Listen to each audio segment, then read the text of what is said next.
later. We talk some more about that a little bit later. The other thing we talked about was that there was suspected to be a lot of poaching of walleye at the beginning of the season. There's a conflict between the May 15th starting date in the lake, or April 15th in the lake, and May 15th in the river, and people are overfishing right at the mouth of the river.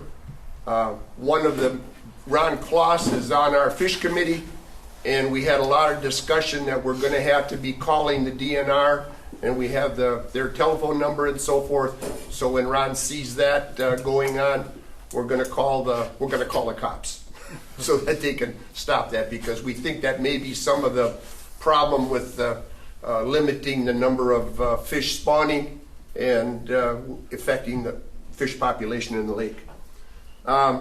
We also had a lot of discussion about the DNR and their raising of the fish that they plant in the lake, and they have quite a few lakes that they have to stock. They have a plan, and the Black Lake has not been on their plan for the last couple of years, so we haven't had the DNR come and stock. They've asked us not to as well. What they're saying is in the fall, they always do an electroshocking survey. And at that time, they look for walleye that are under 1 year old, 5 to 10 inches in that area and so forth. The last 2 years, we've had 0 fish of that size caught in the survey. So they're going to be doing it, they're going to be doing the electroshocking survey again this year, and they said if there's, they're giving us permission at that time to use our funds that we have allocated for fish stocking, and they've given us permission to stock this year. So we are going to be progressing to do that. Aaron McLean has been talking to the people that we buy the fish from up in the Sioux. They're going to be about $1.75 to $1.80 a piece. Wow, they keep going up. Well, it was $1.50 when we bought them 3 years ago. Yeah, 4 years ago. So we should be getting in that area. We should be getting about 11,000, close to 11,000 fish, and we will be doing that in late September. So I have a question about the electroshock testing. Does that kill the fish that are shocked, or they just go back and they swim? They keep them. The ones that they catch, they monitor. If they're little ones, they try to keep those so that they can check their bones to see whether they're stocked or natural. But the rest of the time, they release them right back in, and there's no problem with that. I have a question. Are you restocking just walleye or a variety of fish? No, just walleye. That's all. Then the next item that we talked about is stocking other fish. Oh, and because we talked about stocking perch and everything else, they don't recommend, the DNR does not recommend that we get into the smaller fish because they have a tendency to spawn well and reproduce. But I said, all we have is little ones. And he said, well, in some lakes it takes quite a while for them to become big ones. So we kind of talked about that. It was decided not to do that and so forth. But so that's just kind of summary of what we did. We probably had a meeting that lasted about 3 hours. You know. They survey walleye. They survey the other species also. When they electroshock, they go through 2 to 5 foot of water, and the shocking brings, and every fish they catch that comes up, they net, take over, they classify it, they weigh it, they take some scale samples because they can tell how old they are. So there should be data on pike and salmon. They have that. All we're concerned about, all we've been concerned about is the walleye. Okay, so I guess that's about it. Well, just to go back to what you were saying, Tim had talked about other species of fish in the lake, and without being a biologist, he could explain it better. But every fish has a part it plays, and the walleye, being they're not reproducing, play a part in our lake as far as the food chain is concerned. and that's why they're concerned about them. The other fish are surviving and doing, so with the walleye being gone and other things start to overgrow and take, so that's why they're so concerned with the walleye. It keeps that food chain in balance. Roger? Yeah, I guess overall, getting something positive out of this meeting, Tim did say the zebra mussel problem is getting better. Yes. And the zebra mussels are the problem where they eat the zooplankton. Yes. Where the walleye little dinky eggs don't have enough food to make it into a minnow. So the walleye are spawning, but they aren't making it from that little dinky egg to the minnow. Right. And he said with the zebra mussels not eating so many zooplankton, that problem should be starting to go away. So that was good news, I thought. Absolutely. And lastly, about the stocking bluegill, perch, and other fish, he said it's not a matter of the walleye not growing quick. There is a forage base, so he said, why do you want to put more fish in just to feed the walleye? Your Right. problem is not getting the walleye from the little dinky egg up to a minnow. Right. So I thought that was positive Can I ask? feedback. Okay, you said the zebra mussels, now if they're low right now, are they gonna be able to come back if we have more food for them? Do you think that? He did say that. Yeah, Don't know that. The cleaner the water, the less zebra mussels. Irv, I'd ask you on that. Do you know much Yes, about? they would come back. They could come with more food. They could kind of regenerate. Absolutely. Okay. Okay. Anything else for Ron on what he talked Yeah, about? any other questions? It was a very positive meeting, and we left there with Tim saying that he's got Black Lake on his second priority list for stocking if we get a chance. And he has in the past saying, hey, we got a couple, we're bringing them over tomorrow. So he's done that in the past, so it may happen in the future, so we don't know. But one of the things we did do, I think, is we cemented relations with them, and it was very positive. Thank you, Ron. Okay. Township report. Grant Township. Nothing to report. Nothing. Waverly. Anybody from Waverly? Anything? Can I back up one here? Yeah. Grant Township, when we had our meeting last month, one of the doors in the bathroom got broke.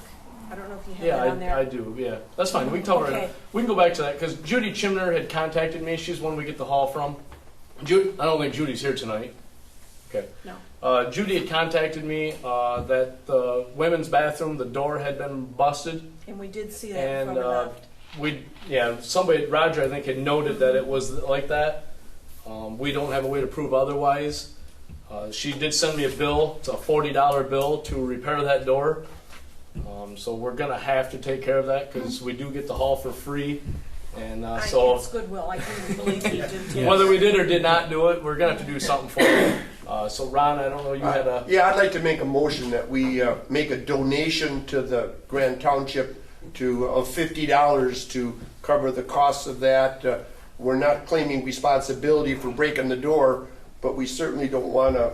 be booted out of here. Yeah, You can't we prove like it working with them, otherwise. so we can make a donation of $50 to cover the cost. If I'd like to make a motion to do that. Yeah, all good. Yeah. Do we have a second motion? John, second that? Yeah. Okay. All in favor? Aye. All opposed? Okay. All right, now we can move on. Nobody was from Waverly. Behringer Township? Anybody? The only Behringer news is, of course, the Bluffs Highway where they ripped up the concrete. I cannot believe Irv, that. did they No. take the concrete out, or Yes, it's gone. they gone? just gravel over it? It looks like it's gravel over. They put 2 or 3 inches of gravel on. On top of what was there? I don't know if people really care, but we did some studies Okay. a year ago, the engineer, and they did core sampling the first half up to Silver Creek Road. And when they brought up the core sampling, they said it looked like a milkshake. Okay. And when they put the bridge over the Rainy River, they never hit bedrock, but they hit what they call hardpan, and they hit that at 68 feet. So basically in that area, there's no bottom, and the road it'd never be a good road, and there's not enough room for ditching and so on, and the road commission couldn't maintain the road anymore. Okay. And that's just from Black Mountain Road to Silver Beach. Silver Creek. Or so, past Silver okay. Beach. So yeah, and they're not going to do no I'm more. sorry, Silver Yeah. Beach. Okay. Okay. Thank you, Irv. North Alice Township. Nothing at this time. Okay. What we talked about, Judy, so we're good there. Marina property. Roger, did you want to Yeah. address that a little? I'd like to do a little review first, but I don't know, did people get this in the Sheboygan Tribune, Mackinac Journal? Okay, they had a little article in here in the Black River Marina, and just so people aren't getting confused and there's not a lot of misinformation coming out, there's an Upper Black River and Lower Black River, right? Okay, Upper Black River means it's upstream or uphill, right? So where's the Upper Black River? Is that towards Low. Tower? Yes. Okay, so the Upper Black River is, this is towards Sheboygan. So the Upper Black River, it's not on this map, but it's by 5 Mile Point, right? Right. Upper Black River. Okay, Lower Black River, easiest way to think of that is Alverno Dam, right? Lower Black River goes to the dam. Okay, there's a lot of discussion going on, and last fall, we had a presentation by Sturgeon for Tomorrow and a Mr. Christ, Yep, Frank Chris. Yep. Chris, Not Frank. Oh, Billy, sorry, Billy. and they talked about dredging the Black River. Somebody got it wrong when they're posting on Facebook. The dredging of Black River would be the Upper Black River by 5 Mile Point is where they talked about, not by Alverno Dam. Okay, the Upper Black River is silting in. The concern was the sturgeon couldn't get past the silting in the spring to go spawn, right? Okay, they said it was going to cost over $300,000 for dredging it, and Mr. Chris said he could do it, and they'd have to take the sediment out. They couldn't just suck the sand out and throw it in a lake somewhere, and that's why it was going to be very, very expensive. So, if we're talking about dredging a river around Black Lake, that's the one we're talking about, 5 Mile Point. We're not talking about dredging the river by the marina. So everybody's clear on that. Okay, now, people have been calling me saying they're reading on Facebook that the Black Lake Association wants to help dredge the river for the marina so big boats from the Great Lakes can come in. Now, I don't think they're talking about the Mackinac or ships, with iron ore. They're talking about probably charter boats or something. Fishing boats. So we have never, ever, and Sturgeon for Tomorrow or no one else has talked about dredging the Black River, and that would be the Lower Black River by the marina, by Alverno Dam. So everybody's got that square, right? Okay, so I've tried to tell these people when they call that, listen, I think there was some miscommunication. We never ever talked about dredging the river by the marina. It's always the other one. So, about the big boats coming in by the marina and dredging, that's not on anybody's radar whatsoever. So I wanted to bring that up. And then this article, and maybe more confusion happened. This article said there was a man from, where is he from? Hammond Bay Anglers. Was at a meeting, and he talked about why he wants the marina to be bought. Well, he's from Hammond Bay Anglers. He wasn't talking about all these Hammond Bay Anglers from the Great Lakes coming in fishing. He was talking about him and his wife bringing her 14-foot boat in because they like to fish Black Lake. So there's no discussion about, and I don't think they could, bring a big charter boat into the Black River at the marina, and they might be able to get it in, but then where are they going to go? Where are they gonna go? It's too shallow. They draw 3-4 foot of water. Yes. So What is the issue with this 14-foot boat that they can't get in with existing ramps? Or there is none? I'm not talking about that. I'm talking about the Why he's in marina. favor of the ramp. Yeah. Yeah.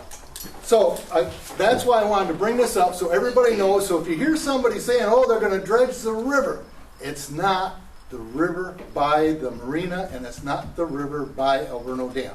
Right. So I got Sure. the same phone calls. Charter fishing is not legal, if I'm correct, on inland waters. No charter, no commercial fishing. Let me rephrase that. No commercial fishing on owned waters. So, And what Roger was saying about the deep water and stuff like that, what the DNR refers to as a deep water launch, and I might not have all the numbers correct, but I do know that it was 4.4 feet at the end of the ramp is what they consider a deep water launch.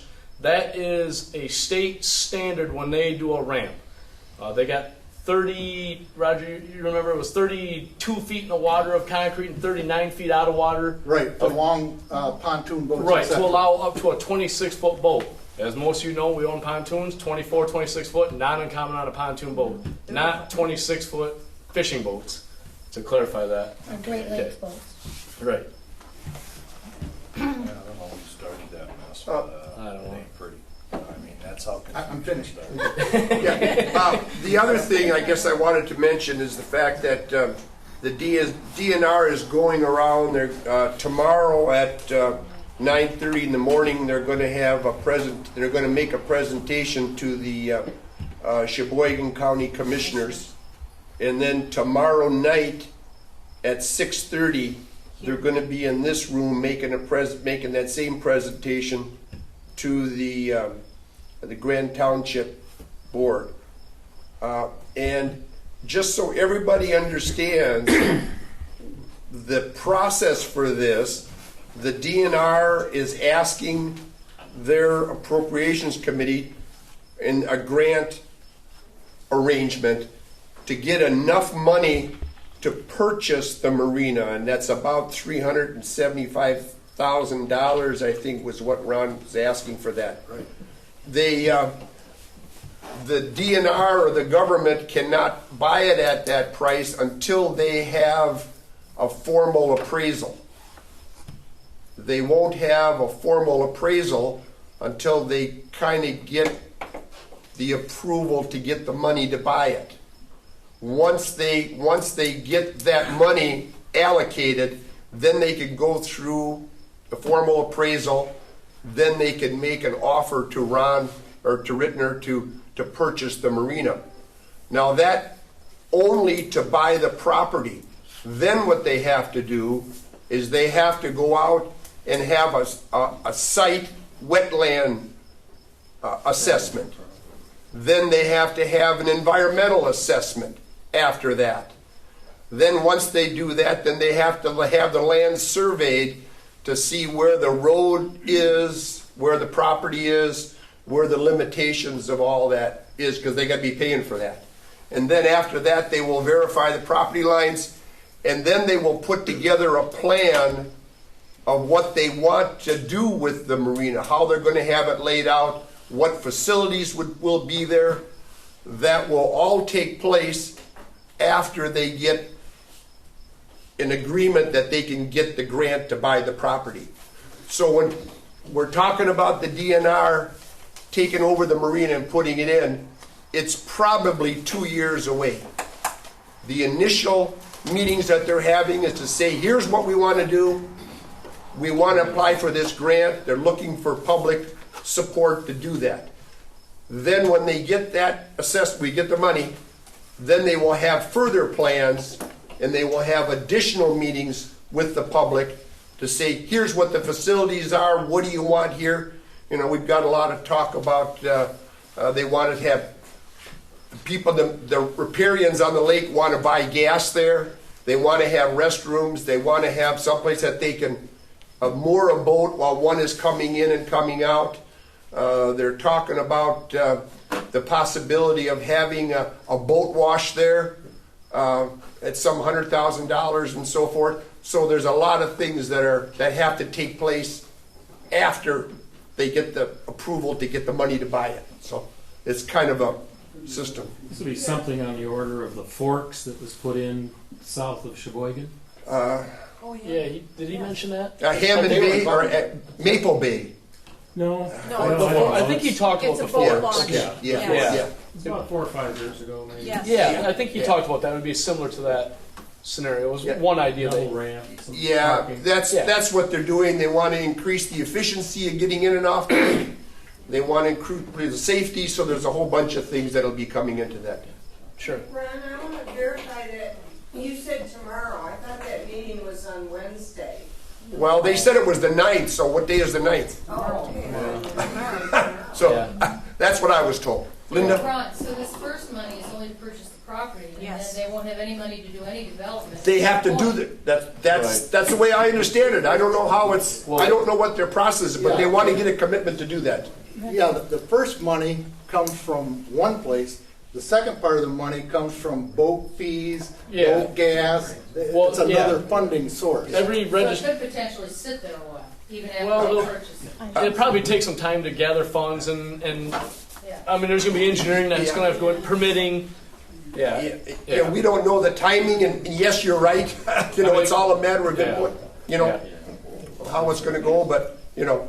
Yeah, they did say there's a fund that they put money in, like Roger said, it's your registration stickers, some money, some percentage goes into a fund, marina fuel tax, money goes into a fund.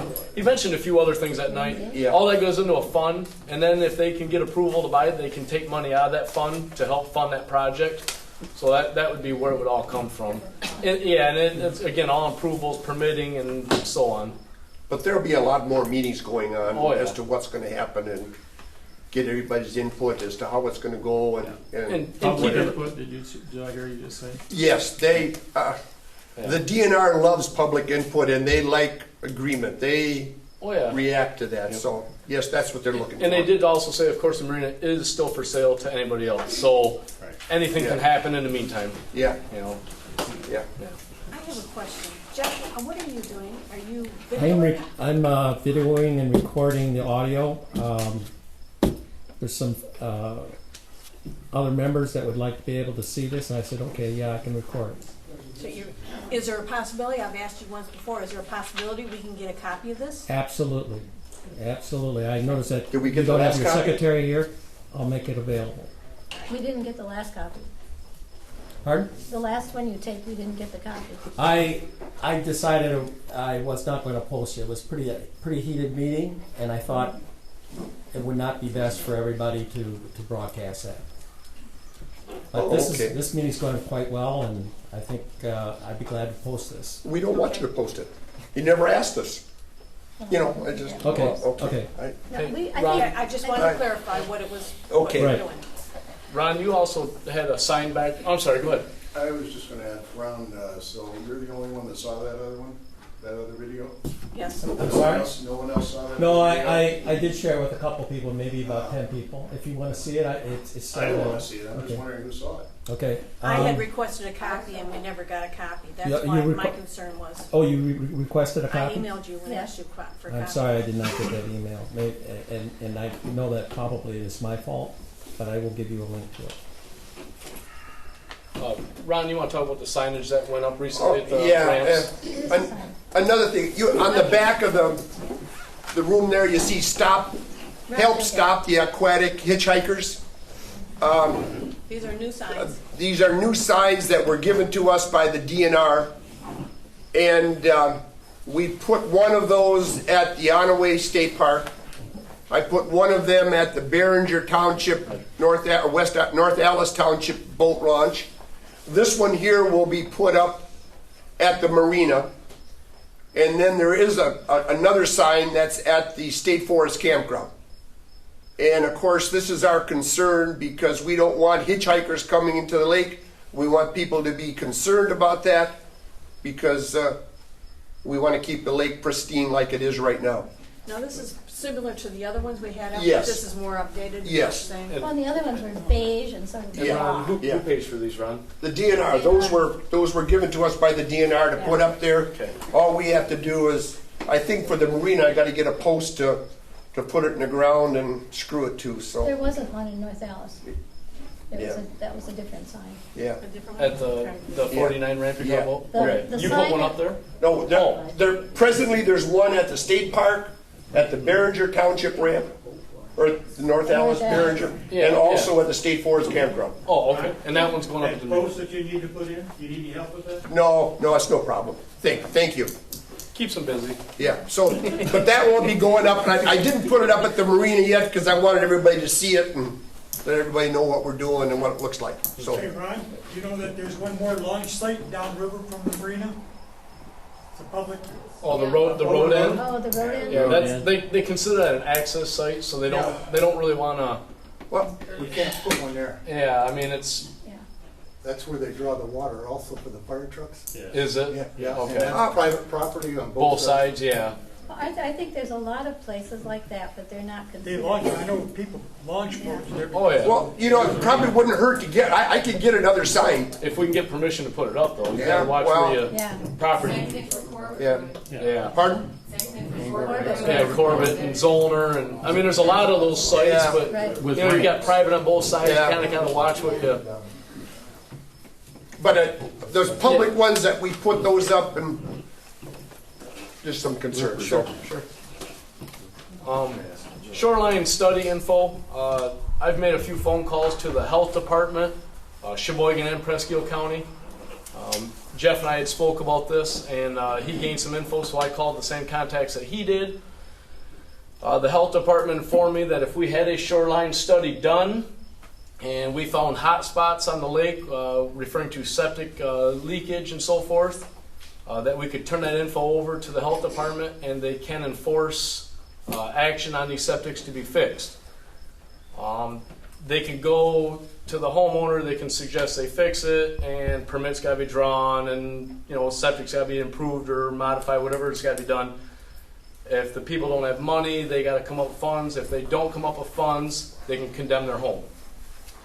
It can go quite dramatic, quite fast. Ron has got some info, I do believe, from the people that would do the study. If anybody wanted to know more about that. Yeah. Matthew's here. He's going to have a presentation. Okay. We talked about a survey done around the lake.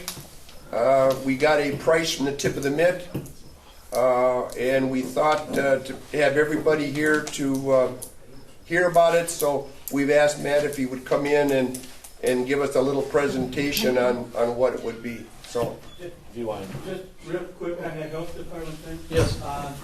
We're all part of Regional Health Department 4 in this area. Yes. And that's Emmett, Sheboygan, Presque Presque, Alpena, Mount Morency, and so on.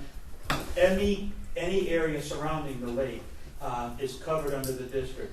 And they have enforcement rights. If they're not followed, they do go to court, and the courts do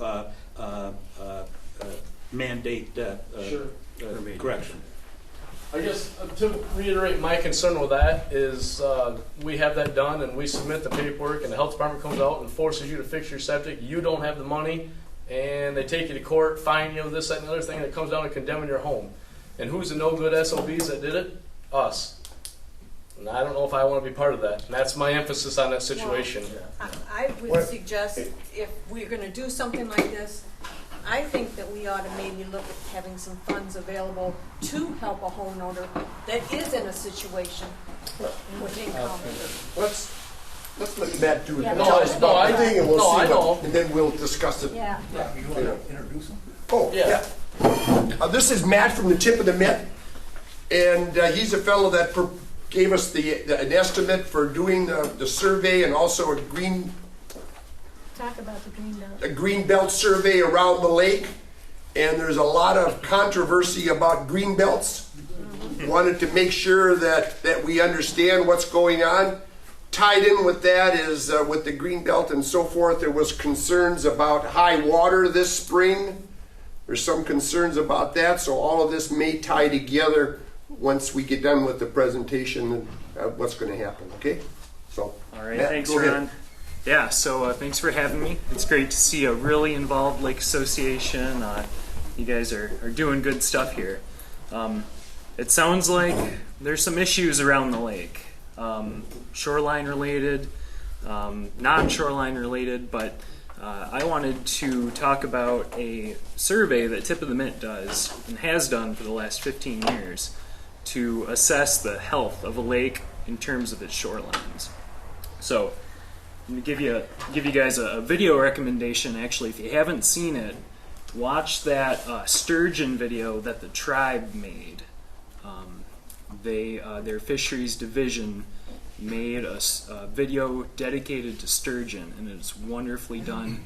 And one thing that stood out to me was a tale from one of the tribal members of when the settlers got to Black Lake, the sturgeon were so numerous they were in the way. They stacked them up like firewood on the shore, is what they said, and that opened my eyes immediately. The land of abundance that this was, and the health of these lakes was spectacular. Now, fast forward in time, what's different? We're catching the fish, a lot of fish. Sometimes not as much as we like. Sometimes 7. Yeah. And we're living around the lake, so it's a beautiful place to live. I've been out on Black Lake a couple dozen times. Love it. Love the whole east side. You get east of 75. It opens up. It's not a resort land like over in Petoskey. Living on Black Lake is a great thing, but it also comes with some responsibility when you have that critical land-water interface. A lake that has natural shoreline and good stewardship of that zone, maybe 100 feet land to water and then maybe another 50 feet out into the water, is going to receive numerous benefits. So this study looks at every property around the lake, and we assess 3 different things for each property. We look at the green belt, so that'd be the vegetative buffer between the lawn or between the house and the water. We look at the occurrence of shoreline erosion, so that would be any soil material sloughing off into the water. And then we also look for cladophora algae as a indicator of nutrient pollution. So I'll work my way back. Nutrient pollution can come from usually 2 sources, sometimes 3.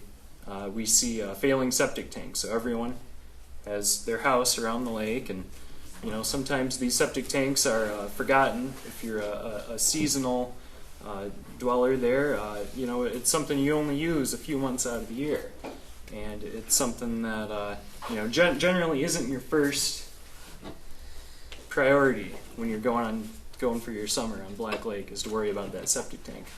But they're aging and starting to leak. There was a study done recently by MSU that showed all of the bodies of water that they tested, and it was in the order of tens of bodies of water, had bacterial indicators from human feces. So this is a problem that all lakes, all developed lakes in Michigan and throughout the country are experiencing. But Michigan's different. We're the only state without a uniform septic code. So once a septic tank's built, it's good. It's forgotten about. And that can sometimes come back to bite not only in the environment, but the property owner, when you don't have to be responsible about that septic tank. And then conditions can get catastrophic. You can have leaks, get all plugged up. And so one thing that these surveys do is not only identify these hot spots where we think there could be potential septic leakage, or the other source would be over-fertilization of lawns. And then a third situation could be a tributary where upstream you have sources of nutrient pollution flushing down into the lake. So we look at all these when we identify these hot spots. Shoreline erosion, another problem. Eats up people's frontage. Bad news. When we have higher water levels, as we've seen this last year, we see more and more shoreline erosion. That wave energy hits the shore harder. That ice has the ability to push in harder, and a shoreline that is lawn right up to the water is more susceptible to having ice shove or wave damage scour away that material. So by encouraging green belts roots holding that soil in. And I'm not talking about turf grass roots that are like that deep. I'm talking about, serious roots from some plants that are a little more hardy than turf grass. By encouraging a buffer, a green belt buffer, we can eliminate that condition. We can also encourage better habitat in the lake. So a lot of juvenile fish need that near shore material. They need plants in the water.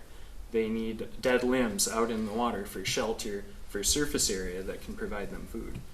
So we encourage that as well. So dealing with erosion, having a green belt, and being responsible about your nutrient output. One thing that we do that's unique and has come about within the last 8 to 10 years is we do a follow-up mailing after these surveys. So we send a letter out to every property owner on the lake. We tell them what we found and let them know both on a lake-wide scale what we found and for their specific property. We have a way of letting them find out what we found for their property. So letter looks like this. I'm just going to pass these materials on down the board line here. We also include living in harmony with your lake, responsible shoreline management practices. And it goes into what you can do just on your own. Green belt, erosion, nutrient pollution, and then some sources to go for more information. So this is a way that we reach out to everyone and let them know what the right thing to do is for the lake, both with their green belts as well as with any septic issues. If my memory serves me right, at least 10 years ago, we had a survey like that with a summary of the lake and so on. 2005. Okay. Yeah. So And that's online if you want to take a look at that. It's on the tip of the Mitt. Yeah. They have the maps on Yes. there. I tried to look at it about 6 months ago, and I did not see the map. It's on there. Okay. our website is this big monster, and you gotta When you have to Get put in in there. Black Just Lake. Do a little bit of Yeah. patience to be able to see it, but I have not seen the map. and anyone wants to call me, shoot me an email. We can get that to you. So If I could find it, Jeff, you should be able to find it. and one When did thing. you find it? Within the last 6 months? It was when we talked to you, when you called. Okay. I looked at it just before that. Okay, thank you. So one thing we have from these studies, and this is Mullet Lake back in 2008. You get them. Would you like me to be your poster boy? Oh, that'd be nice. Thanks. I can point out stuff. All right. So you get a map that shows the shoreline with a couple different levels of data here. One would be nutrient pollution readings. One would be green belts, and one would be erosion areas. So it does let you on kind of a spatial level pick out where things are going wrong. What we don't want to do is highlight any specific properties and point the finger at anyone in particular. So we're certain to keep the data pretty confidential. We don't say, oh, so-and-so got a bad score. We use it. But aren't you just looking at the water quality? You're not looking at the property. That information is turned over to the health department, and it's up to them to investigate the properties, not up to you. That's not really how it goes. So Okay. this is looking at the property. This is looking at shoreline conditions. The three things I talked about: the green belt, erosion, and indicators of nutrient pollution. So then the property owner receives a letter that says, hey, we found nutrient pollution and erosion on your property. Here are some good fixes, and here's the potential consequences, not enforcement wise, but environmentally. Here's what could happen should we let this stuff go on. So what this is it's a broad educational effort that gets people on board. It's hopefully something we can do to avoid that serious enforcement action where someone's got to penny up and doesn't have the money. If they we can be proactive about these things, not reactive. Thank you. so we can have maps made. We can look at areas. We also send out a questionnaire for everyone to return to Tip of the Mitt. Every questionnaire response that we get, we send a more detailed letter to them with recommendations for their property and exactly what's going on. This is the longest one I found is 3 pages. So we pour out a fair amount of care into every property owner that cares enough to talk to us and to respond to our survey. And then we have an online database where you can go online and see the results of your specific property and resources for more information. I can go online, and because I know most property numbers and that stuff, I can look up anybody's though. No. Art, do you have the letter right there? It's a unique property. So everyone gets a unique Okay. property ID. I did not see that. Okay. And they can only see, they only know that number relates to them. You issue the number. I mean, you guys. Yeah, Okay. that's us. They don't know that their neighbor is The next one in line. Their neighbor is not the next one in line. Yeah, it's all Matt, random. Okay. When we did this before, the Tip of the Mitt said, when they find somebody that has some kind of pollution, we were not supposed to give out the names, tell anything about it. That was their recommendation, for us to do that as a board or as the Black Lake Association. Yeah. Okay, the thing was that we give it to the health department, and the health department looked at it and decided what they thought was serious, and whether they should do anything about it. Okay. And you pursued that route Yes. with them? Yes. Okay, and they didn't do much about it. No. The health department come back and said that there was nothing of any importance to go out and look at. Right. That's what the people that I contacted through Just Contacts here said. They told me that they had received the information. There was nothing there of any seriousness, and so they did nothing. Okay. One further step that you could take with this is to do E. coli testing in these hotspots. Right. So you've already narrowed it down. And the health department definitely knows about E. coli. Oh, yeah. And that's Yeah. something that they could be nudged along with. The information that you give the health department, I mean, that doesn't tell them how much or how little E. coli. It just says that there could be a high amount there. Is that what we're... The information we gather from the study says that this spot is receiving excess amount of nutrient pollution Okay. from the near shore. Not necessarily E. coli, just in general. Yeah. Okay. Yeah. So it's up to them to determine if it's high enough to go test it. Yeah. Okay. Yeah. That's kind of what I gathered. Is that... But the health department is not concerned with nutrient pollution. What they're concerned with is E. coli Right. and bacterial waste. Right. Right. And so if there's just nutrient pollution, It's they're not going to do anything about that. That's an issue for the DNR. Sure.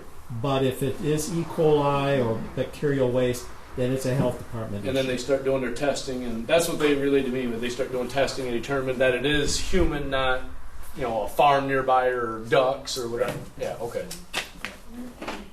So, Matt, you said you were looking at Codafra, I think is the word you said? Codafra, yeah. Okay. Yeah. Is that the nutrient pollution? Is that the... That's an algae that grows in nutrient-rich conditions in cooler water. So we do this in the spring, and it's pretty reliable as far as where the stuff occurs. So when you say hot spots, that's what you saw an abundance of? Yes, Okay, abundance so, of Codafra. but that doesn't equate to E. coli. No. That just means you have some... Could be. That could, Yeah. Could be. No, right. And that's where the health department has to step in, go out there and test it, and it says yes, it's E. coli. No, it's not E. coli. So this is a big lake, and this is like a screening level for the whole lake. Sure. You can't go out and test the whole lake for E. coli. Right. But you're going to find, like, any place there's a stream coming in, you're going to find all Codafra growing there. So we note the presence of Yes. streams, Right. and maybe if you live right around a stream mouth, Yes. you can duck Yes. in under the radar. Yeah. But Right. I wouldn't say that Black Lake has a lot of small spring tributaries. So you'd only have a few areas where you might have interference. Don't you get that from flowing wells as well? Yes. You can if the groundwater is nutrient rich. Okay. So, because I know our neighbor has a flowing well, and there is some Codafra there in the spring, Okay. Yeah. but not after that. And that's because of the water flowing in there all winter and the nutrients and so forth that goes in there. And so it's not really a true indication of pollution, but it is. Yeah, and one of our blanks on the data sheet is, do you observe any inputs or tributaries on this property? My whole shoreline is filled with springs. You walk in Yeah. the sand and it's cold. And you probably have that And a well. green algae in the spring. Not so much. Yeah, not all groundwater causes this stuff to occur. A lot of lakes do get a larger sheet flow, not necessarily a stream of groundwater. So that kind of helps us out in that regard. So this isn't a I shouldn't say this isn't, but we have never looked at these shore surveys as a go find the bad guys and enforce it. This is a tell everyone what's good for the lake. Hopefully that will sway and inspire. Maybe not those who are the stubbornest or the most stubborn, but those in the middle that are concerned about their impact will have the tools to do the right thing. Birch Smith had contacted, Chomsky? Chasky Septic, and got a discount for people in a row. And so one of the things that can be done is before this test is done, people maybe this fall should get their septic tanks cleaned in the fall so that they'll be less likely to be cited later on. And that's why you have to do it every 5 years, because How many? you're supposed to do it every 5 years, right? Well, that's a loose recommendation. Okay. I'd say a lot of tanks go 10 plus without seeing anything. Stan recommends 3 years. I just know because I use Stan. He does recommend every 3 years. But I mean, as you just stated, 3 years. When was that? That was 2. Yeah. We talk to people. What's a septic? We don't know. It goes out back. Yeah. What is that going to tell you? If you have your septic pump and then you come to a survey, that's not telling us if that septic is leaking. I don't understand what. Well, I wouldn't say that anyone can just pump their septic and stop the shoreline nutrient pollution. What happens is it's a slow process, a leaching of that material from the septic tank. So, with rainwater, it's a slow turnover. So I wouldn't expect to see an initial a change from a quick pump in that survey. So I think the health department, one of the first things that they're going to tell the homeowner is, when was the last time you had your septic tank pumped? And the first recommendation is probably to have it pumped and see if that clears up the problem. But if we get that taken care of beforehand, then they don't get cited or anything like that. Roger? Yeah. So far in the presentation, what I get out of it is, what you do is highly educational for all the property owners.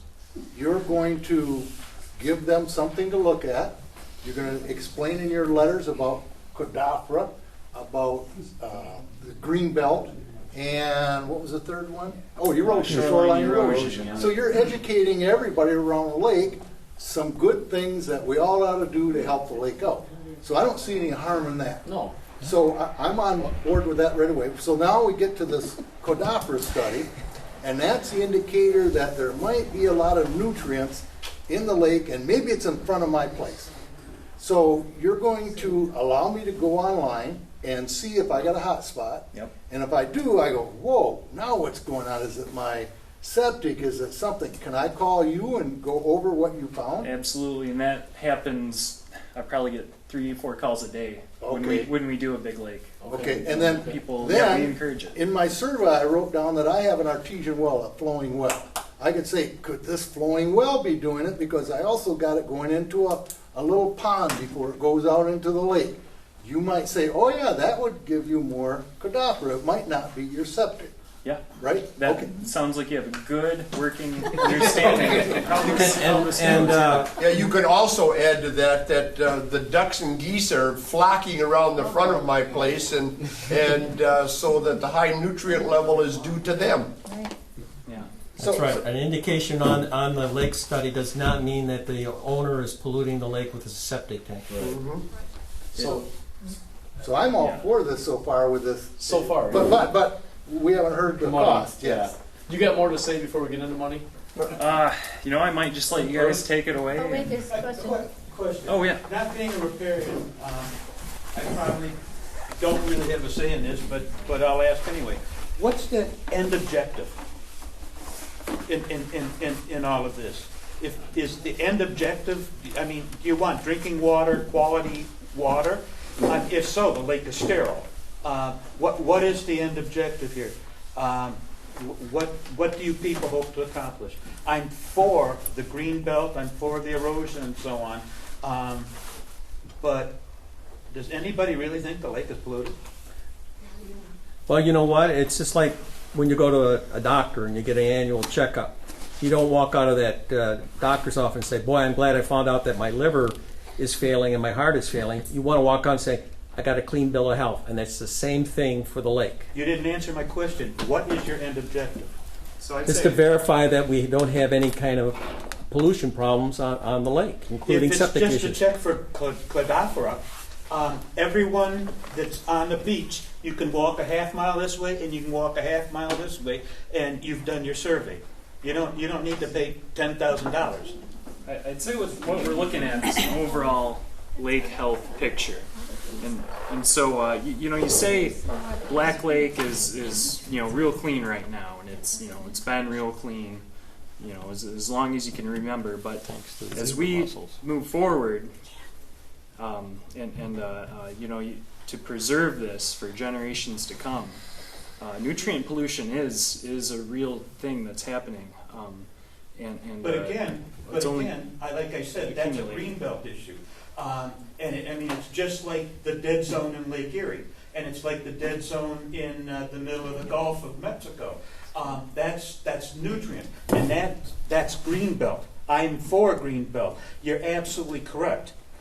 Nutrient pollution is an issue, but you also made a statement that you could bring back some of the weeds and flora and so on. That implies adding nutrients. Well, so it's a contradiction. Well, what we don't, what we encourage shoreline owners to do is leave an amount of weeds or leave woody debris in the lake. It's not that we want to encourage growth from nutrient pollution. Having this type of nutrient in the water, from nutrients from a septic tank, doesn't bring about good changes within a lake. So it's a negative nutrients, what you're saying. I mean, it's not a strong bioavailable phosphorus generally encourages algae to grow. And so as we see this accumulate in other lakes, Lake Erie or Lake Michigan is a great example, we see mats of algae growing on the bottom of the lake, and this can cause things like oxygen depletion, like a dead zone, or things like avian botulism, where you actually have toxic substances being made in that nutrient-rich algae mat on the bottom of the shoreline. So, all these things are linked together, and it's kind of a holistic approach to limiting nutrient pollution, encouraging natural shorelines, and stopping erosion as well. You're basically saying we're giving you a good checkup, and you do with it what you need to do. We do a thorough checkup, and then tell everyone what they can do to keep the health of the lake in tip-top shape. You're giving us a choice. And also telling where the problems are Understand that. located. You're giving us a choice. Yes. And if we don't know it, we don't have a choice. Yeah. That's true. So I don't have to be picking up those sticks anymore. Just let them go. By the way, there's a lot of literature on the tables regarding all this. So that's about all I got. Unless anyone else is. I do want to add one thing. I mean, you made a comment about Black Lake being sterile. The issue is that there's not. I didn't say it was sterile. I asked what's the end objective. Okay. I still haven't heard it. The answer. The end objective is to perform the study on a regular basis to make sure that we're looking at sources of pollution, which can't be taken care of by the health department, and septic tank issues where there's bacterial waste, and having the health department address it. The problem is nutrient is runoff. And runoff is prevented by green belts. This group has already done a study, and the group has said that they're opposed to that. Nutrient is also from septics, and by telling people that they might have a septic problem, they will hopefully correct it, and if not, we can take further measures. I'd say a good, like, measurable deliverable from this would be more people around the lake know what's good for the lake, more natural shorelines spring up, more septic tanks get pumped and or replaced if they're failing. That's like the real solid stuff that we want out of this. So knowing that, we've been, 11 years since that study's been done. What is the recommended amount of years between studies? We recommend 5 to 8. 5 to 8? Yeah. Well, I guess the biggest thing, somebody had their hand up. Oh. I had a question about, because we had some shoreline problems along our home. And we had some people come over and help us choose the appropriate plants to put along the shoreline there. Do you have any suggestions about? Yes. We got some dogwood and some 9-bark and. There you go. Yep, those two sound familiar. Willow. In that packet that I passed around to the board, that everyone has received on the link, there is links for Michigan Natural Shoreline Partnership website. Okay, I looked at a very detailed layout of exactly what plants you might want to pick for your shoreline. We can also help you with that too. I'm not the plant expert myself. We put some up on above the rock, and we did the rock as you recommended, but I wondered if we could plant stuff in the rock too to hold the shoreline. Yes, do that. Yeah. Is that not just available also on your website or not? It is. Okay. It is. Yep. You can go there, click on shorelines. Yeah. You know, so you're saying the spring is the best time to take this survey? The spring is the time when that Cladophora nutrient indicator grows best. Okay, so here's a real life example. My neighbor has a lot of folks up in the summertime, and when all those folks get there, he has a pump up system that's beautifully decorated on the outside, and it's all nice and wooded in. Well, then everything just starts seeping out, and if we have a big old rain, well, then it goes right down in the lake. Mm-hmm. So how are you going to be able to tell whether or not in the springtime he's going to have a whole bunch of folks up there, and we're going to have a rain event, and all of that's going to go right down into the lake, and it's pretty much as raw as you can get. Oh. Yikes! Yeah. So first of all, this person needs to talk to get one of these letters, but. So what you're talking about how is would you identify? Yeah. How would you identify it? Because these folks are only here for maybe 3 weeks or a month, and then if we don't have a rain event, no problem. But if we have a rain event. But if you're doing this in the spring, you're doing it before these people are here, is what you're saying. So just like I mentioned earlier, when if everyone pumped their septic tanks right now, and maybe we'd see less nutrient indicator when we did our survey. It's more of a long-term thing.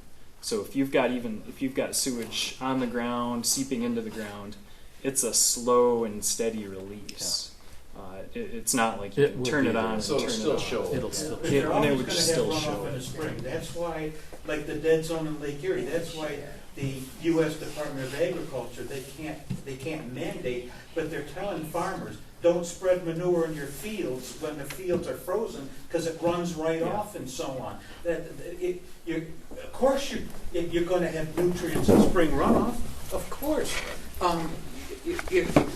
You're more than likely to find Cladophora in the spring. But does it persist throughout the year? Probably not. No, yeah, it dies back when temperatures hit 70 degrees. It isn't the Cladophora that is the issue. It's what's feeding it.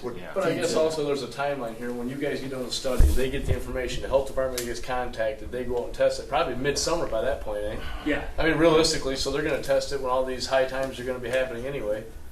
Yeah. it does take a while to Get the process, do yeah. the letters and Yeah. send them out. Okay.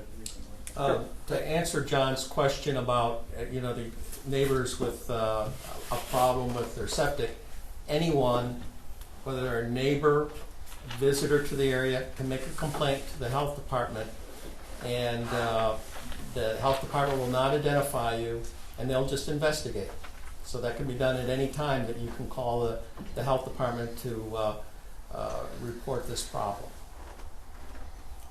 I think we need to get into the cost of this. Yeah, the other thing, I just want to say one thing. We know for a fact that our lake is very clean. And one of the indicators we have for a very clean lake is that the walleye don't mature. They don't grow because there's no nutrients. There's no nutrients in the water. There's no zooplankton because the zebra mussels have eaten it up. Right. Okay. But some little pollution would help feed the nutrients in there, which would be good for that. Hey, all I'm saying, that we don't have that. Our lake is very clean. That like I said, that bioavailable phosphorus, I don't think is going to feed your zooplankton or your walleye. I wish it was that easy. So what are we looking at for cost? What I quote John in that letter on, was it $7,000 for the study? It was two It was two parts, right? So there's the study that assesses all this. The first survey, part one part of that was $7,610. That was the estimate at that point. Yep. And then the follow-up for the documentation, etc., was another $5,300. Okay, So in essence, we're talking $12,910. So the 7,600, you guys go out and do the study, and then to get that out to the homeowners, we pay the other 5,300. Is that? Yeah. Okay. Otherwise, we just get results and you get results. You get a map. You get a report and our assessment of what's going on. Okay. So if we look at the report and we don't see anything worth giving to the homeowners, we don't have to spend the other. You could take that approach.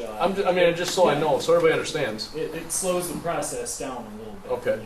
So it's kind of pointless to have the study done and not have the 5,300. We highly recommend the education and outreach component of the study.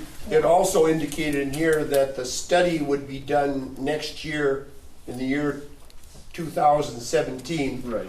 The follow-up would be done in 2018 and 2019. Okay, so it's about a 3-year, be about a 3-year project, 4 years from now. Okay.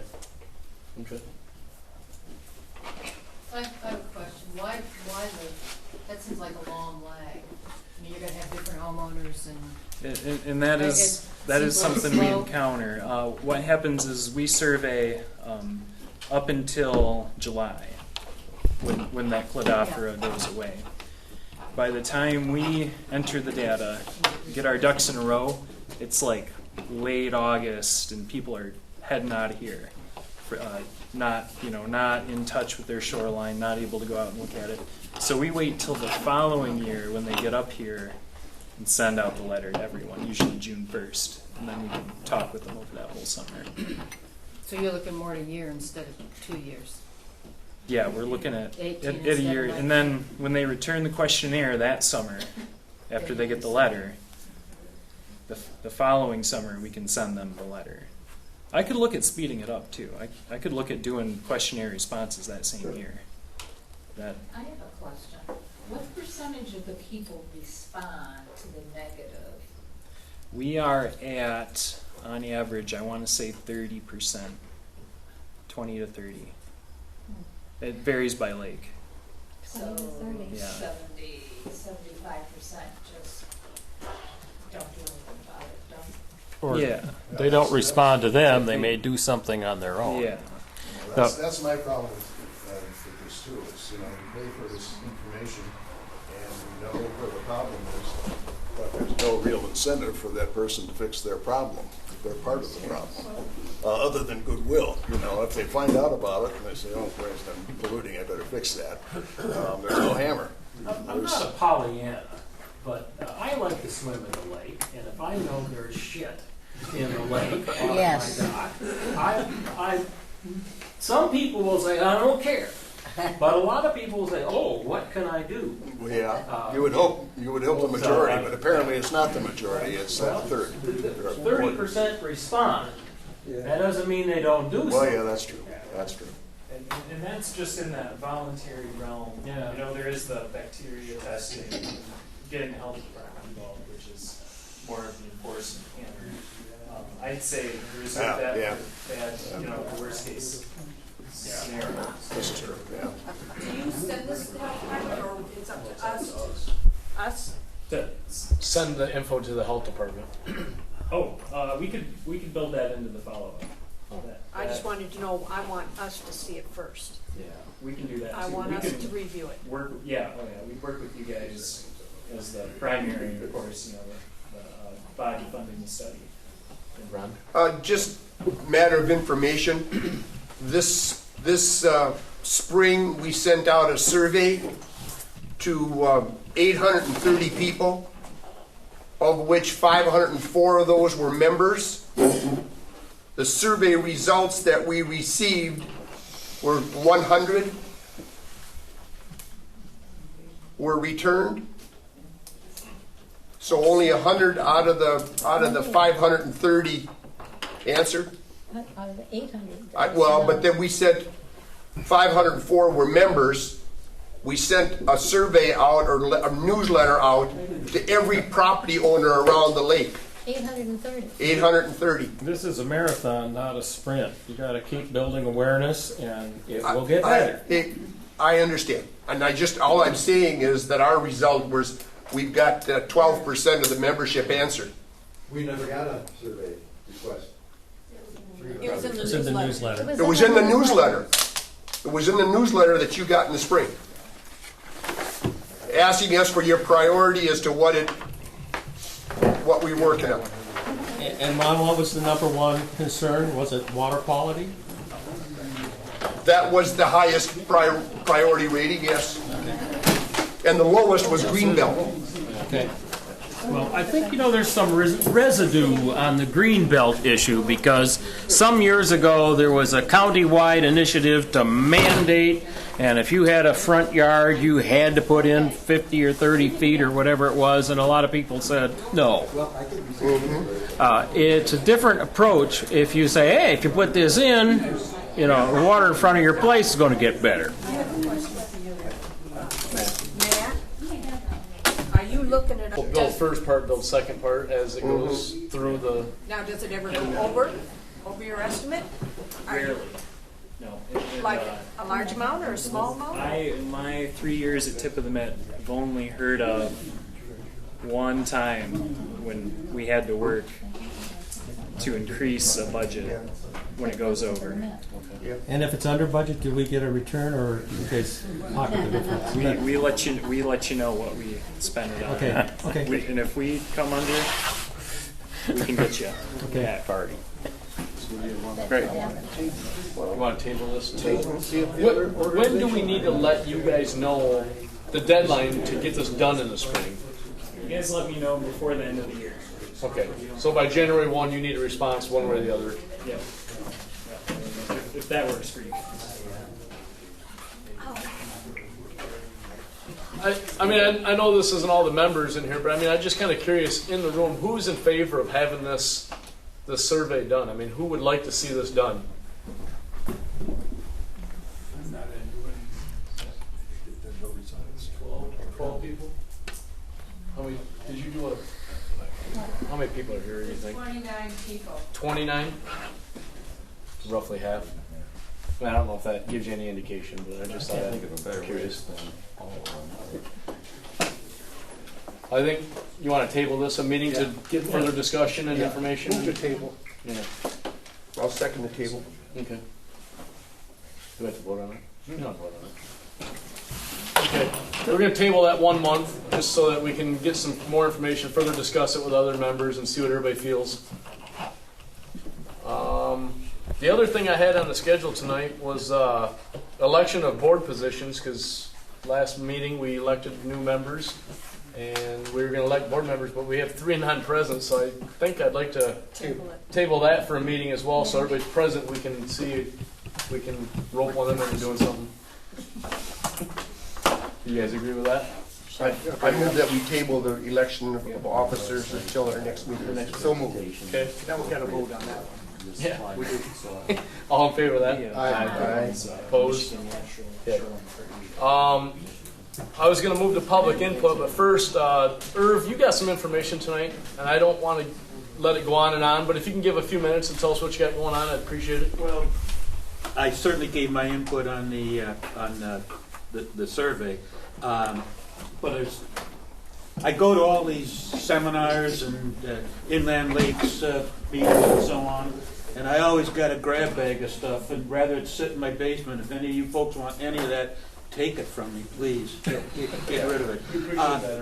The other thing is at the last meeting, sitting next to me, somebody said, well, this organization tied themselves to a fishing thing, and they want to bring all sorts of tournaments here and so on. Oh. You tied yourself to Hammond Bay, and forgive me, lawyers, if I say this badly, but there's a 501c3 and a 501c4. One is a charity, and the other isn't.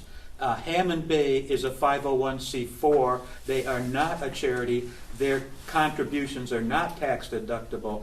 They can advocate and they can testify before Congress, and they can do political things. Hammond Bay anglers are world renowned. They're lauded by the DNR. Frank Chris is probably the most prominent member at this point in time. Frank is the chairman of the Great Lakes Fishery Council. He's also the co-chair with Tim Zielinski from the DNR for the Great Lakes, for the Inland Lake Citizens Advisory Council, and they've been very active in promoting, working with the DNR on behalf of Burt, Mullet, and Black Lake, and the whole Inland Lakes chain. They're not a group that brings in fishing tournaments and that sort of thing. They are world renowned in championing fishery biology studies and so on. They have a huge input with the DNR. They're very well respected, and I just wanted to make sure that people understood that the group that this group decided to help them financially. It benefits this group. They're an advocacy group. They're not a fishing tournament group. Spoke my piece. Thank you, Irv. Does anybody else have anything else they'd like to add to tonight's meeting? I have a question. Yes, go ahead. Can you maybe give us just a small input as to all the rumors about the dams? Thank you. Ron, I think, has probably the most info on that. Well, Small. okay. I guess the way it all started is I went to a Northern Inland Lake Citizen Advisory Committee, and just prior to that, there was a letter or an article put in the Petoskey paper where the local tribes had solicited the government to have the licenses removed from the people operating the dams. They don't want the licenses renewed, and that they were advocating that the dams be removed. And this was an article that was in the Petoskey paper. So at the meeting I mentioned that, and they said, "Oh, wait a minute." He said there was a meeting held in January with the tribes, Sturgeon for Tomorrow, the DNR, the Tip of the Mitt, and also their Huron Pines was there, another environmental correction agency. Okay, they all talked about removing the dams because they want to get back to have the natural rivers. for the sturgeon. And they commissioned the University of Michigan to do a 2-year feasibility study Can you tell us what dams you're talking about? Okay, Start with the Shoreline okay, Dam, work our way okay, up the way. okay, no.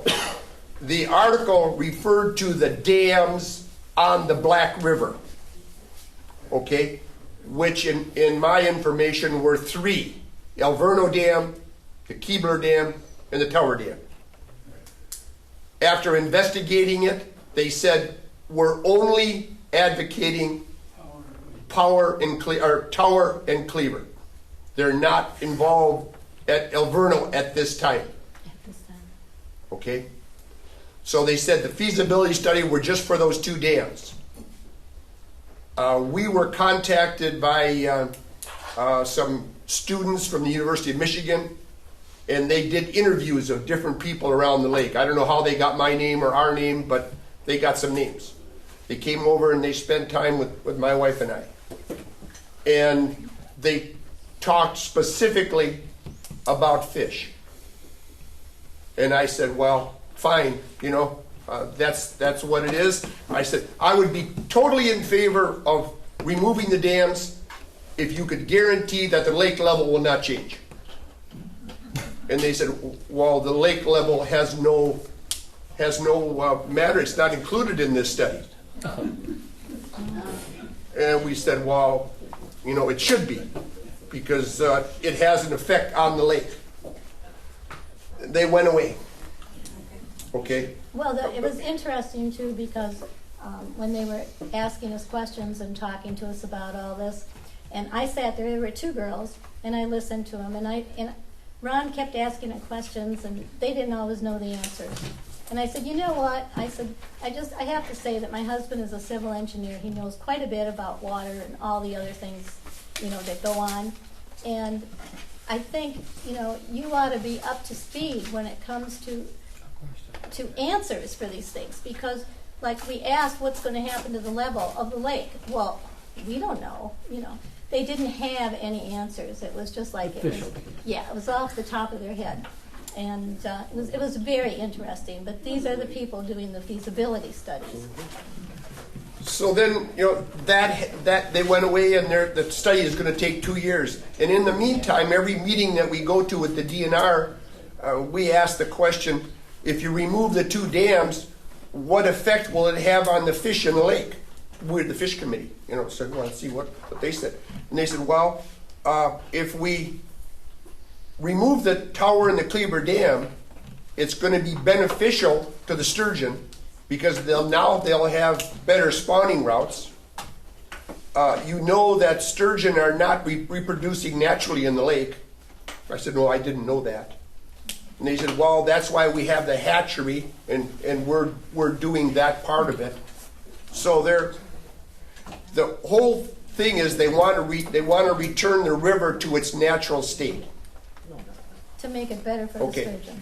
Also, I found out that the Cleaver and the Tower dams, their permits will expire in 2025.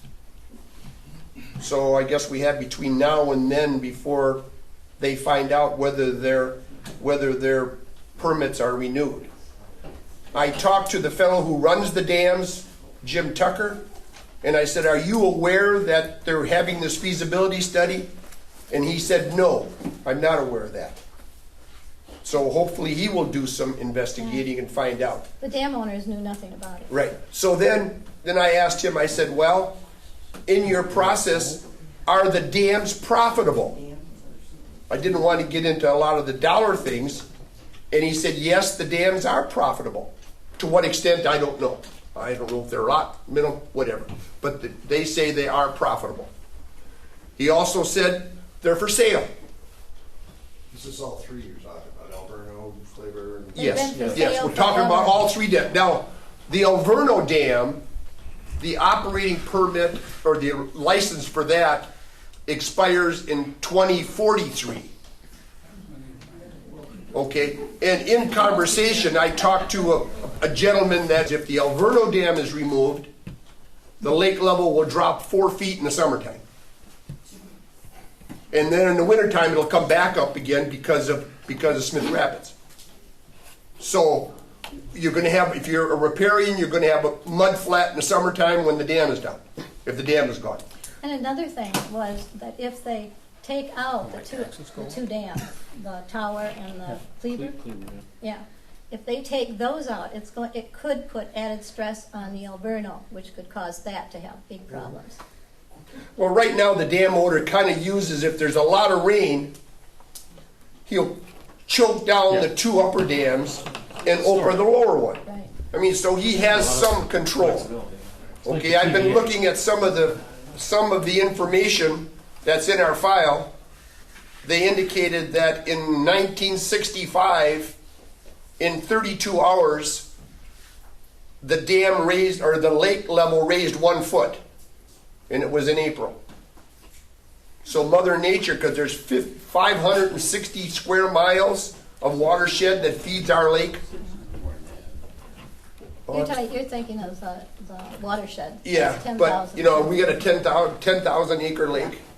So Mother Nature really controls this.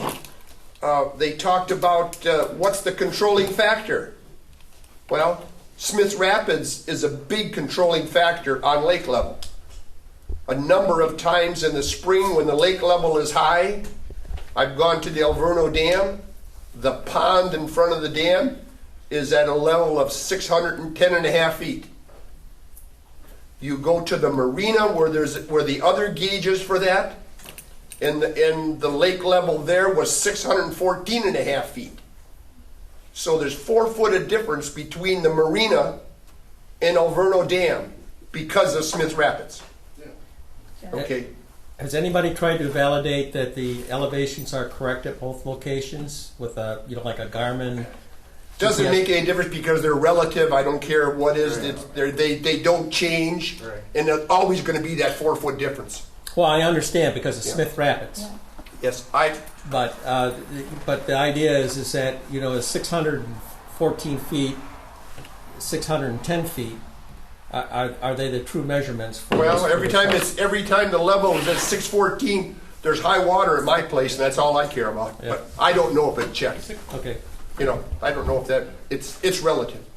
Well, that would be 2 feet. Linda? higher than This is a whatever. more immediate rumor. I heard that they will be lowering the dam 2 feet in September, which is early this fall, to work on it. Do you know anything Which about dam? Alverno. Do you know anything about that yet? No, I haven't heard a word about it. You want to check on that one for us? Sure. Well, I can. I'll talk to you. That's pretty soon, and They usually tell us about that before they do anything. I've talked to Jim, and he said every time they're going to do work, he's going to get with us and let us know ahead of time. Well, They were gonna lower it last year and they never did. Yeah, they never. Yeah. Yeah, that's what it was. I knew I recognized that. Yeah. well, but it just came up again from somebody I think actually might know. Well, Okay. I'll check it out, but I don't know if it's. Yeah. I don't know. But anyhow, there's a lot of things going on. It's not an immediate problem. It's a big concern. I mean, I think you look back in our records, and from 1940 and on, lake level has been a problem, has been a concern.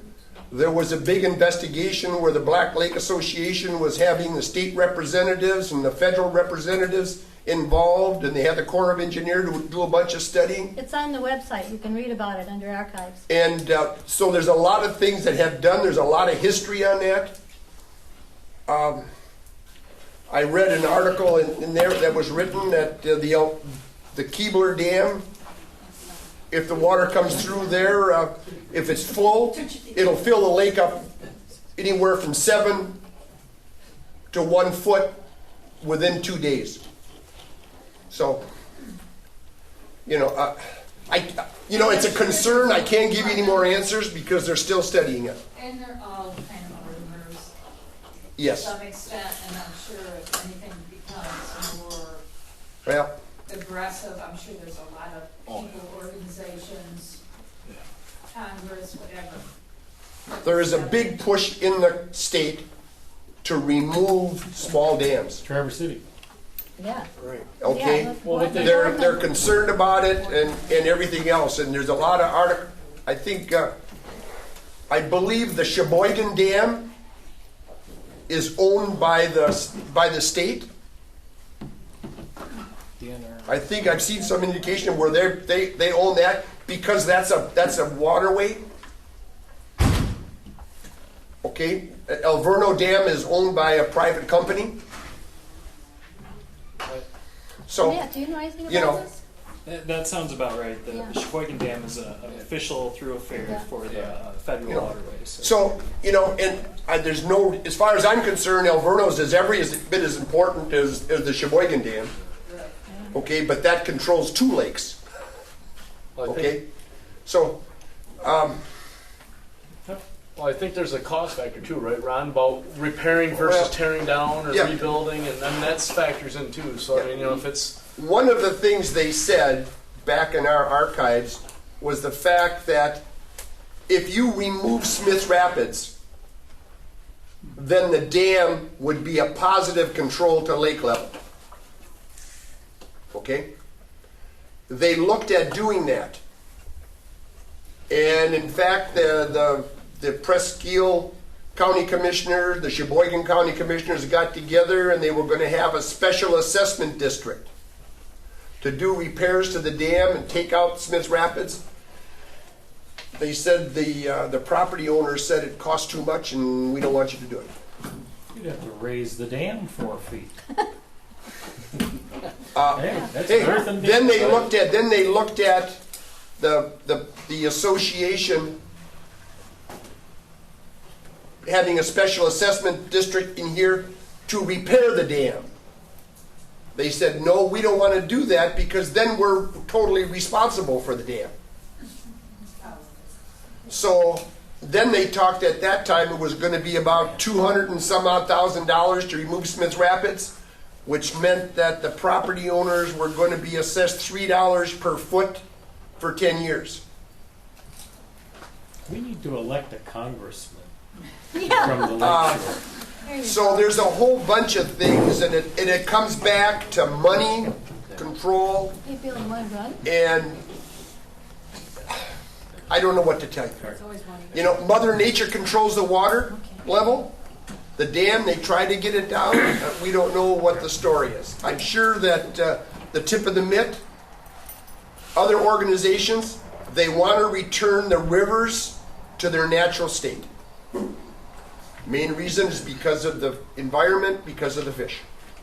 So they can return the spawning The rights. problem I have with that is, you know, these people are always real willing to make changes to the area because they don't live there. You know, they don't care. Yeah. Well, didn't Okay. Traverse City have trouble when they took the boardman out? Or took, I whatever don't know. I dam? just Well, it's always a multiple stakeholder thing, and I don't want to sit here and defend a Well, stance. what's your but, information? We're just but- discussing it. But dam removal is definitely about the people that live upstream and downstream, more so than the people trying to do it. So this study by the University of Michigan, these kids were trying to. I'm sure they talked to people on Kleber and Tower Ponds. That was one of them too. So it's info gathering. It's figuring out exactly what the trade-offs are. For sure, this is of great interest to the lake population. Please keep your ear to the ground. It's an imponderable right now. We can talk for another hour. Well, and Bill, that was a big question yeah. too. When they had the meeting with everyone involved, no one thought about anyone on Black Lake. There was no contact with the You Black guys Lake should have been Association or right. anything. And when we asked, it was like, oh, I guess we dropped the ball. Well, that is a You know. Yeah. Well, And the big comment was, we should have had you involved because we don't want public sentiment to Yeah. get out of line with that. they didn't want people to know about it and get upset. Is Yeah. what they were saying. So they have your name and number now, right? Oh yeah, Oh, yeah, yeah. and I talked to the DNR, the tip of the Mitt. I haven't talked to the tribes, but I've talked to everybody else that we want to be involved, that we are concerned. Lake level is very important to all our members. The tribes are a big stakeholders too. Yes. The DNR says they're doing it. Yeah. Yeah. Does anybody know the age of the dams? Okay. I believe that the El Verno Dam was put in around 1903, in that area, okay? The Tower Dam was put in about 1914, and the Keebler Dam was put in about 1945.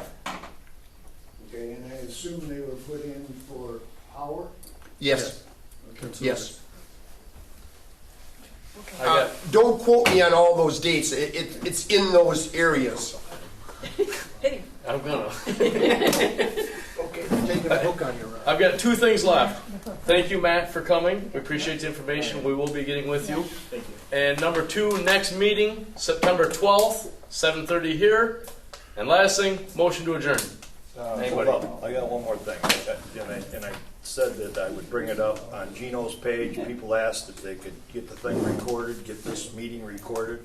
It appears it is being recorded. I will post it on Gino's I page. would like to see if I know there's 3 board members present, but I have no problem sharing with our whole association what's going on here. We're pretty transparent. I don't have a problem with that. Yeah. You guys do with that? Okay. Wonderful. Is that a motion? It'll be on the Black Lake, Onaway, Michigan. Facebook page. So is this a motion that you made, John? Is this a motion you No, made? no, we don't have to. He Okay. can. Okay. He's just offering that we should. I just Definitely. don't It'll want be a week before I get it posted, probably. Okay. I don't know how all the board felt, but I saw that. I gotta have fast internet. Yeah, I was gonna say, it's got the same internet I do. Move to adjourn. Thank you. I'll second it. All in favor? Aye. Okay. Well, thank you. Good.